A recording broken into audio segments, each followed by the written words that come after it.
In today's video, I'm going to teach you how to complete Dhgate account verification from a security email. If Dhgate has asked you to verify your account, don't worry. The process is usually straightforward, and in this walkthrough, I'll guide you through exactly what to do so you can complete it smoothly and avoid delays.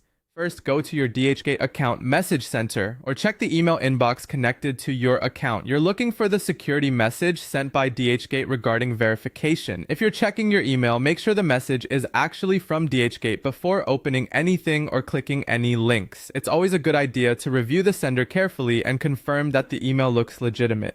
Once you've found the security email or message, click the verification link provided. This link should take you to the page where Dhgate asks you to confirm your identity and payment information. If the page doesn't load right away, give it a moment and make sure you have a stable internet connection. Also, try to complete the process on a secure device and network for better safety. Next, upload a clear photo of your government-issued ID along with a clear photo of the front of your payment card. Before uploading the card image, make sure all digits are masked except for the last four.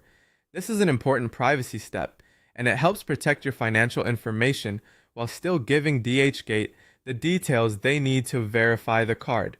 When taking both photos, make sure the images are well lit, in focus, and easy to read. Avoid glare, shadows, blurry edges, or cropped information, because unclear documents can slow down the review.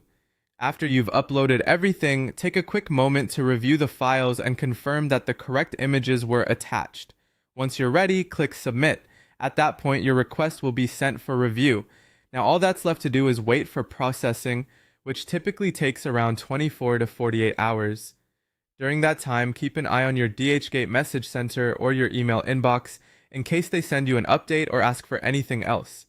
If you don't hear back after that time frame, you may want to check again to see whether there's a status update available. That's it.